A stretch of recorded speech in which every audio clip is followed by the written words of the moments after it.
Okay, finally, I am going to put this scene together. I want a scene with this mug and this spoon nestled into an ocean of beans. All we're going to see from frame edge to frame edge is beans and then the cup and the spoon nestled in it. So nestling the cup and the spoon, not so hard, just rotate and position until I like what they look like. Building the ocean of beans is what I want to focus on because that has a few neat tricks. Take the bean, duplicate it, put it nearby, RR to trackball rotate. Rotate the duplicate some other way.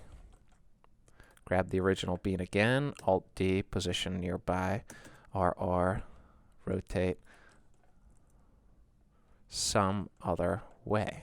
Now this would take years to build out bean by bean, so I'm not going to. I am going to select these 3 beans now, and from top view, I am going to duplicate those, trackball with RR, and position the 3 of them some other way.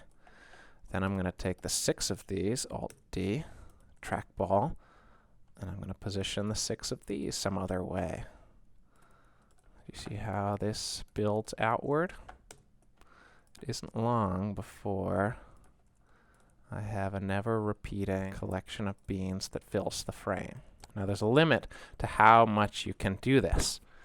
You can see if I just keep going, my computer's starting to take more and more time to duplicate these beans. It's part of the reason I made the beans with so few vertices. I wanted to limit the amount of vertices in any individual bean because I was going to be using a lot of them. And if this bean, which currently has 98 vertices in it, had 980 vertices, I'd run out of memory far quicker than I have. So you can see how quickly this adds up. Right now I've got 68,000 vertices just by building this small field of beans.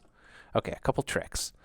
Once I've got the field basically built, I'm going to select it and manipulate it as an entire field. Okay, so I box selected everything. I've got this sort of lumpiness built into it that I don't necessarily like, and I'd like to scale it along Z to flatten it. But if I do, I'm going to squish the actual beans. The beans are going to get thinner. Do you see how thin that bean is now? It's no longer the same shape as it used to be.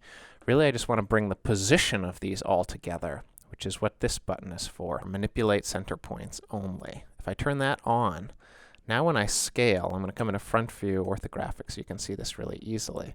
Even if I scale Z to 0, the beans themselves don't get any thinner, just their center points are all moved into a solid plane.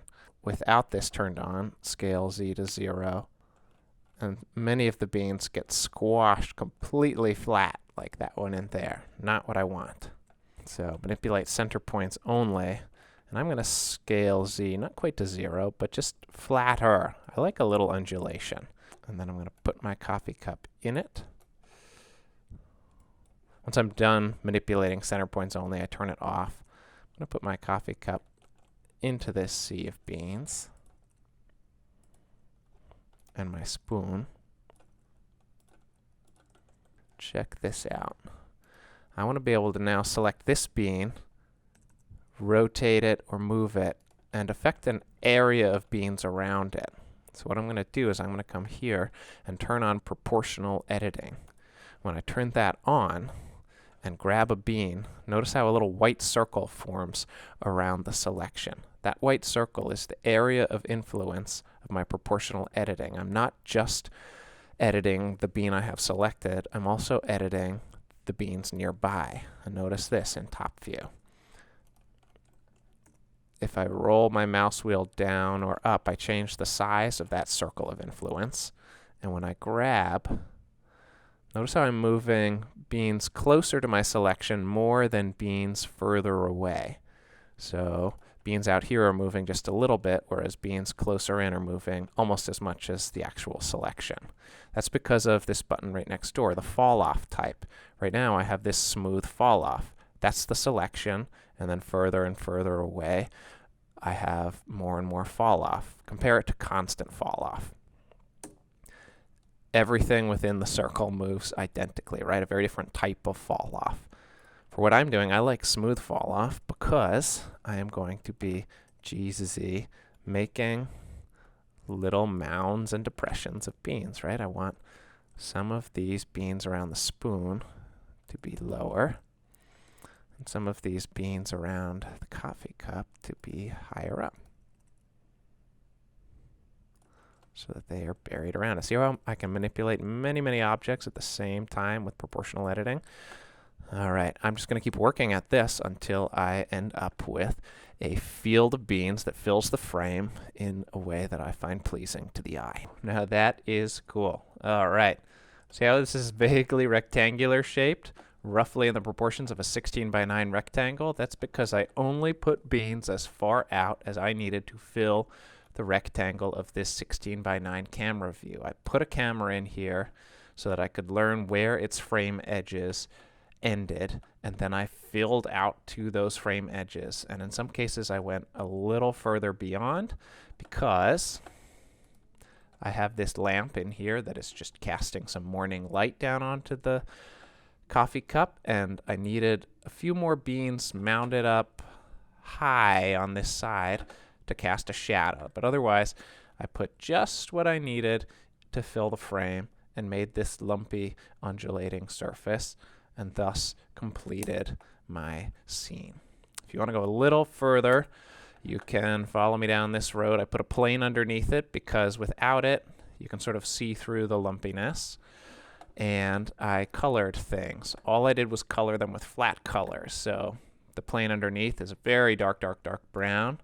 The beans, every bean is a chocolatey brown. And the mug is a dark, dark, dark gray. And the spoon itself has no material, which lets it render with the default white. My sun lamp is a bright, bright, bright, glaring, slightly yellow lamp. And my world has a background texture. How did I get this? Let me just remove it. All I did was I came to the world and turned on the nodes, and rather than using a solid color for the world, like such, this gray, I clicked this little connector and connected it to a sky texture.